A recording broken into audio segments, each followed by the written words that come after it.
Can you go a day without using your phone? For many, it might feel like just another day at school. But what about a week, a month, or even a year? The answer to this question vary depending on the individuals, their lifestyles, and the generation they belong to. However, it's certain that the internet and technology have profoundly shaped our society, with social media playing a pivotal role in this transformation. Social media has revolutionized how people connect, communicate, and access information. While popular media platforms have brought significant benefits such as fostering global connections and spreading awareness, nowadays they are often criticized for causing more harm than good. The widespread use of social media has been linked to mental health challenges and has a powerful influence on how individuals perceive reality, shaping beliefs, behavior, and emotions in profound ways. A study published in the American Journal of Preventive Medicine demonstrated a strong, significant association between social media use and depression. Specifically, 1,787 adults ages ranging from 19 to 32 have been questioned about their social media use. The result was that 29.2% of participants experienced a medium level of depression, while 26.3% were classified as having higher levels. They also found that participants who spent the most time per day on social media had significantly greater odds of having depression compared to those who spent less time. How many of you check your phone as the first thing you do in the morning? How often do you find yourself scrolling even when you're hanging out with friends or at a social event? Instead of good old touching grass, we are now spend most of the time in our room. We live, we comprehend, we perceive the world through the lens of social media and its algorithm. Spreading hatred or discrimination, false accusation, misinformation, and endless drama and conflict are just the norm on the internet nowadays. I grew up in a time when technology was still developing. Back then, the playground or the park was the main destination for hanging out as a kid, and now it's just social media and video games. I might sound like an unk trying to criticize every new changes that are different from something traditional, like face-to-face conversation or going out. Those examples do not speak for all young people or any group of people around the world. But it is undeniable that the way we communicate and connect has changed drastically since the age of technology. Though there's much to gain through technological development, it is also necessary to critique the ubiquitous presence of devices in social life and the overstimulation they bring. The increasing perception of reality through social media could blur the division between the real world of everyday life and a hyper-reality formed by such applications. People often share carefully curated versions of their lives, which can lead to unrealistic expectations and distorted views of the world.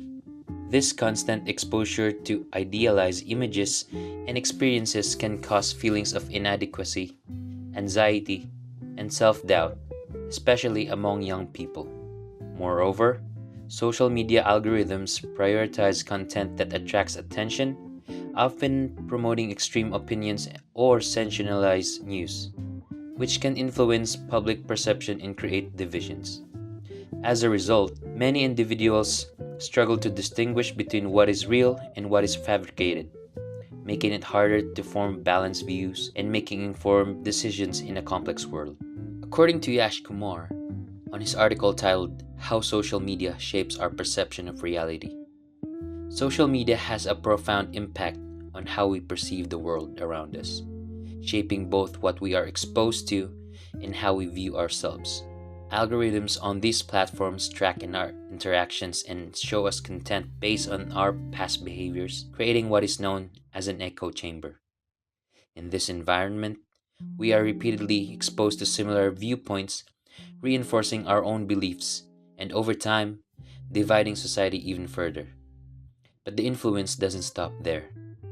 Social media also sets unrealistic standards for beauty, success, and happiness, presenting an idealized version of life that many of us feel pressured to match. With every post, curated image, and highlight reel, we can't help but measure ourselves against others, leading to social comparison. This often leaves us feeling inadequate or dissatisfied with our own lives. Adding to this complexity is the rapid spread of misinformation on social media. False or exaggerated stories can travel faster than the truth, influencing public opinion and even impacting significant decisions from elections to public health.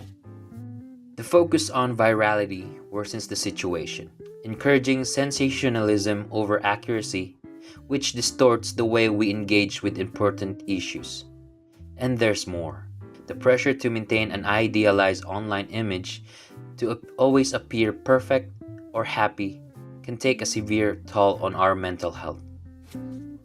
For many, this constant comparison in online performance leads to anxiety, depression, and a distorted sense of self. All these factors make social media a global concern as it affects millions of people around the world, particularly students, and shapes how we understand reality in increasingly harmful ways. The widespread impact on both mental health and societal beliefs cannot be ignored. One solution that is not working is self-help or self-care content.